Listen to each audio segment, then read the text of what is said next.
बाजी का बंगला। रंजना आज बहुत खुश थी क्योंकि उसके पति मलिक का प्रमोशन हुआ था। उसने उसके लिए एक सरप्राइज पार्टी ऑर्गेनाइज की थी। सभी लोगों ने पार्टी में बहुत एंजॉय किया, मगर पार्टी खत्म होने के बाद मलिक सबको अपने ट्रांसफर की न्यूज सुनाता है।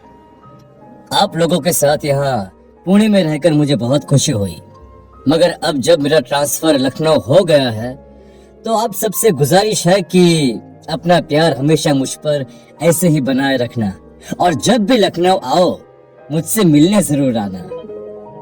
उसके सारे फ्रेंड और कलीग उससे मिलने का वादा करके चले गए, मगर रंजना ट्रांसफर की बात सुनकर नाराज हो गई। मलिक, ये सब क्या है? तुमने मुझे बताया भी नहीं कि तुम्हारा ट्रांसफर हो गया है। अरे मुझे भी आज दोपहर में ही पता चला।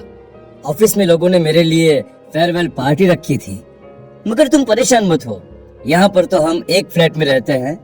ऑफिस वालों ने हमारे लिए बंगलो लिया है। शर्मा जी बड़ी तारीफ कर रहे थे। 5 बेडरूम, हॉल, किचन और सबसे बड़ी बात, बाहर बड़ा सा लॉन। अरे बंगलो देखकर तुम्हारी तबीयत खुश हो जाएगी।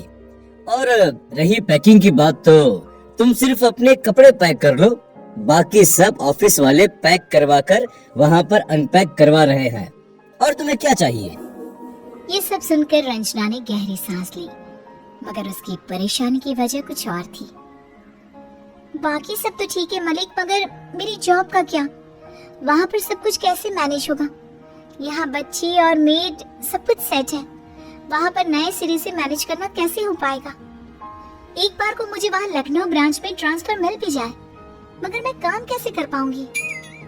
देखो, अब इतना बड़ा प्रमोशन मिला है तो उसके साथ थोड़ी बहुत तकलीफ तो होगी ही ना। मगर लखनऊ ऐसी छोटी जगह भी नहीं है कि तुम्हें मेड न मिल पाए। तुम फिक्र मत करो, वहाँ चलकर सब कुछ मैनेज हो जाएगा। ओके? बेमन से रंजना मलिक के साथ लखनऊ आ गई। बच्चे तो घर देखकर बहुत खुश थे। बड़ा घर होने के कारण दोनों का अलग अलग कमरा था। बाहर खेलने के लिए बड़ा सा बगीचा, जिसमें मलिक ने झूले लगवा दिए थे। रंजना का मन भी बाहर का लॉन देखकर बहुत खुश था। उसके मन की परेशानी थोड़ी बहुत कम हुई, मगर फिर भी उसे मेड की चिंता खाई जा रही थी। मलिक, घर सच में बहुत खूबसूरत है, बस एक बार सब कुछ अच्छे से सेट हो जाए फिर और भी मजा आएगा। उसने घर के वॉचमैन को मेड की व्यवस्था करने के लिए कह दिया। कुछ दिनों में सब कुछ धीरे धीरे सेट होने लगा था, मगर बच्चों की परेशानी थी। स्कूल से आने के बाद बच्चों के रहने के लिए अच्छी डे केयर की व्यवस्था नहीं हो पा रही थी। रंजना कुछ दिनों तक तो वर्क फ्रॉम होम करती रही, मगर फिर उसे भी ऑफिस जाना जरूरी था। एक दिन उसने देखा कि वॉचमैन किसी बुजुर्ग महिला से बात कर रहा था। उससे बातचीत करने के बाद वो रंजना के पास आया। नमस्कार मैडम, आप फुल डे के लिए कोई मेड देख रही थी? इन माजी से मिल लीजिए, यह सावित्री देवी हैं। यह इस घर में काम करना चाहती हैं। रंजना ने ऊपर से नीचे तक उन्हें देखा। कलफ करी हुई साड़ी, करीने से बंधी हुई चोटी, एक हाथ में घड़ी और एक में सोने का कड़ा। वो दिखने में बहुत भले घर की लग रही थी, मगर उन्हें काम करने की क्या जरूरत आन पड़ी? रंजना कुछ कहती उससे पहले ही सावित्री जी ने बात शुरू कर दी। देखो बेटा, मुझे देखकर तुम्हारे मन में कई सारे सवाल उठ रहे होंगे। मैं तुम्हारी माँ की उम्र की हूँ, यही पास में कॉलोनी में रहती हूँ। बेटा मेरा विदेश में रहता है और बेटी मुंबई में। घर पर अकेले रहकर बोर हो जाती हूँ। वॉचमैन से बात करने पर पता चला तुम्हें अपने बच्चों का ध्यान रखने के लिए कोई मेड चाहिए, इसलिए मैं चली आई। तुम्हारा भी काम हो जाएगा और तुम्हारे बच्चों के साथ मेरा भी मन लगा रहेगा। अरे मेम साहब, हम इन्हें बहुत पहले से जानते हैं, आप इन पर भरोसा कर सकते हैं। वॉचमैन के कहने पर रंजना ने उन्हें अपने यहाँ काम पर रख लिया। पहले तो सावित्री जी बच्चों के स्कूल के आने के समय आती और रंजना के ऑफिस से आती ही चली जाती, मगर धीरे धीरे रंजना उनसे खुलने लगी थी। उसके बच्चे भी उन्हें बहुत प्यार करने लगे थे। अब सावित्री जी सारा दिन रंजना के घर पर ही रहती थी। सब बाइयों से काम करवाना और बच्चों का विशेष ध्यान रखना, ये सब सावित्री जी बहुत दिल से करती थी। घर की एक ही चीज वो इस तरह संभालती मानो उन सब से उनका पुराना कोई नाता हो। रंजना भी खुश थी, क्योंकि बच्चे जो अक्सर टीवी या मोबाइल लेकर बैठे रहते थे, सावित्री जी के साथ उनकी कहानियां और किस्से सुनते। इसके अलावा वे बच्चों के साथ खेलती रहती थी। एक दिन स्टोर रूम की सफाई के दौरान रंजना के हाथ एक तस्वीर लगी। वो तस्वीर लेकर तुरंत मलिक के पास गई। तस्वीर सावित्री देवी की थी। दोनों ये तस्वीर देखकर समझ गए कि इस घर से उनका पुराना रिश्ता है। अगले दिन जब सावित्री देवी घर आई तो उनके सामने उन्होंने तस्वीर रखी। आंटी, ये सब क्या है?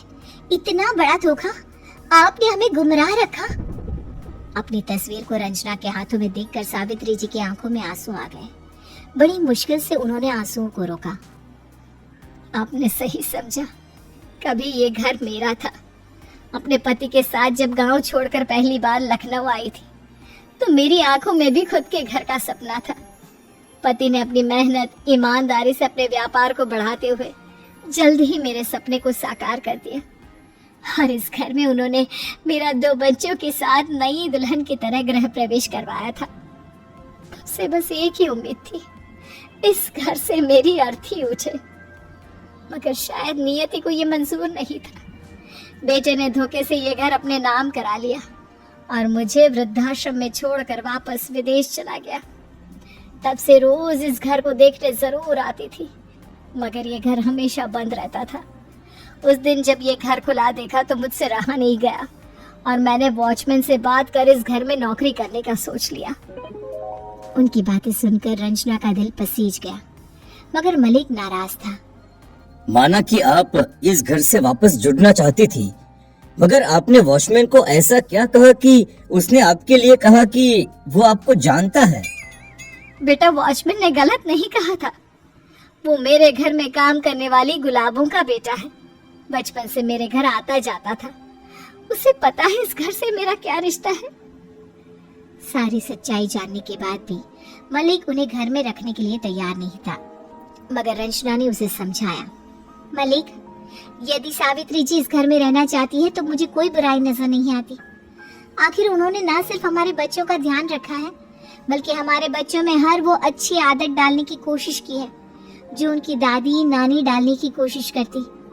सावित्री जी, मुझे आपके यहाँ रहने पर कोई एतराज नहीं है, मगर आप यहाँ पर एक ही शर्त पर रह सकती हैं। शर्त की बात सुनकर मलिक उसका मुंह देखने लगा और सावित्री जी ने अपनी गर्दन नीचे झुका ली। उन दोनों को खामोश देखकर रंजना मुस्कुरा दी। और शर्त यह है कि अब आप वृद्धाश्रम वापस नहीं जाएंगी। आप इसी घर में रहेंगी और बच्चे आपको दाइमा नहीं बल्कि आज ही बोलेंगे। बोलिए, आपको मेरी शर्त मंजूर है? रंजना की शर्त सुनकर सावित्री जी की आंखों से खुशी के आंसू बहने लगे। उनका हाथ उसे आशीर्वाद देने के लिए उठ गया और उन्होंने उसे गले लगाकर ढेर सारा प्यार किया। दोस्तों, घर के बड़े बुजुर्ग हमसे सिर्फ बस थोड़ी सी केयर, प्यार और अपनापन चाहते हैं, मगर फिर भी हम उन्हें इस उम्र में वृद्धाश्रम का रास्ता दिखाते हैं और हम ये भूल जाते हैं कि हमारे बच्चे हमारा ही अनुकरण करते हैं। ऐसे में मेरी आपसे गुजारिश है, जहाँ तक हो सके अपने माँ बाप का सम्मान करें ताकि आपके बच्चे भी आपका सम्मान करें।